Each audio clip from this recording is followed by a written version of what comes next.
So, dito nga po mga kalingap mga ka-EDC, Beyonce laging nakikita sa kanila na ito ang ginagawa.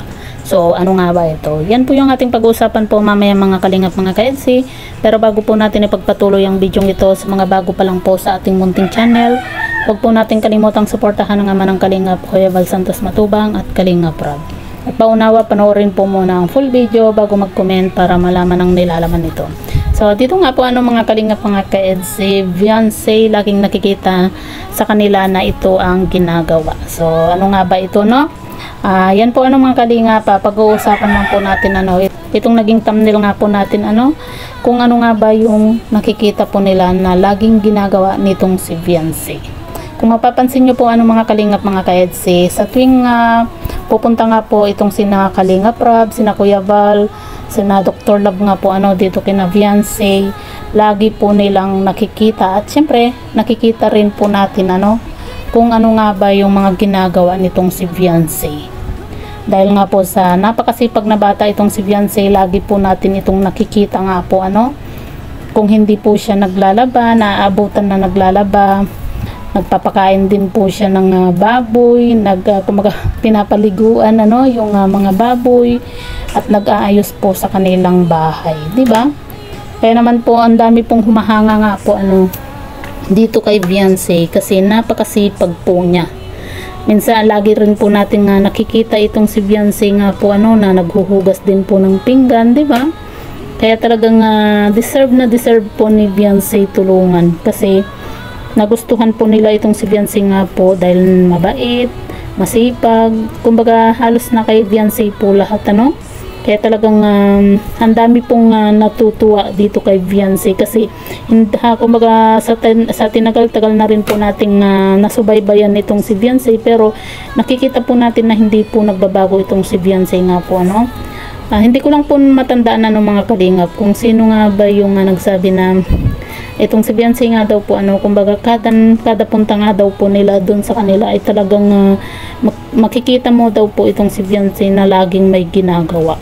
Hindi po natin nakikita itong si Beyonce na yung laging nakatambay lang kung saan na kagaya po ng iba, di ba? Lalo na kapag uwian na nandyan sa mga kaibigan, sa mga barkada, nakatambay, di ba? Pero itong si Beyonce, lagi po natin itong nakikita na laging may ginagawa nga po sa kanila. At minsan pa nga po mga kalingap, kung napanood po nyo yung TikTok nga po ni Beyonce na nag-e-emote nga po dahil nga po sa dami ng kanyang hugasin, di ba? May nagtanong pa nga po doon na sabi, saan daw ba galing yung mga hugasin na yun dahil nga po sa napakadami nga po di ba? Pero pansin natin dito kay Beyonce na kahit na lagi po siyang busy sa mga gawaing bahay, pero hindi po natin nakikitaan itong si Beyonce na parang napapagod nga po kaya kita nyo po, di ba? Nagkasakit na lang itong si Beyonce dahil sa sobrang sipag. Tapos syempre pagod din po itong si Beyonce syempre siyempre pasukan po, di ba? Tapos minsan may shooting sa love team nga po nila ni Edu, di ba? Tapos doon din po sa sa shooting din po ng Kuya Val at Ate Edna, di ba? Kaya nakakabilib din po talaga itong si Beyonce nga po mga kalingap.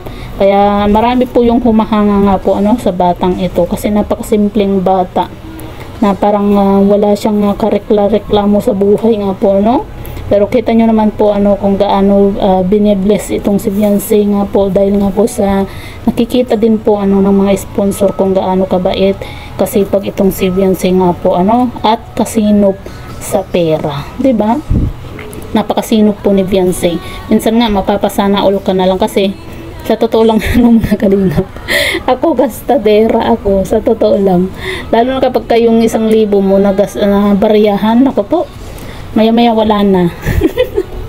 Parang hindi iniisip yung bukas, tapos saka mo lang maiisip kapag kayong gipit na, di ba? Pero itong si Beyonce, nakakabilib po kasi napakagaling po niyang humawak sa pera kumbaga talagang itinatabi niya yung mga perang ibinibigay nga po sa kanya So, yan po mga kalingap mga ka-EDC, yung ating maikling reaction nga po patungkol nga po dito sa ating naging thumbnail at talagang sobrang nakakahanga po itong si Beyonce kasi lagi po nating nakikita na lagi na lang po siyang may ginagawa sa tuwing kahit na hindi po nagsasabi itong sina Kalingap Rob na pupunta sila. Kaya minsan nagugulat siya na sabi niya, siyempre yung itsura ni Vince, minsan siyempre pawis na pawis. Tapos kung maalala nyo mga Kalingap, yung naglalaba ata siya or naghuhugas ba, hindi ko matandaan na, basta yung sabi niya, kumbaga sabi niya kay Kalingap Edo, hindi kayo nagsabi na pupunta dahil nga syempre hindi siya nakapag-ayos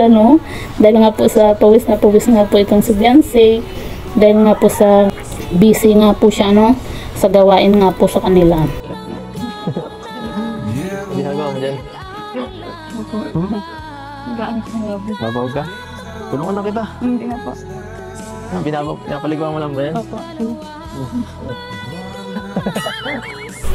So, yan po mga Kalingap, mga ka-EDC, lagi nga po natin nakikita na naaabutan nila itong si Beyonce na laging may ginagawa nga po. Di ba? Napakasipag ng wifey po natin. So, yan po mga Kalingap, mga ka-EDC, ano po yung masasabi nga po ninyo sa video ito. I-comment nyo lang po sa ibaba at babasahin po natin isa-isa.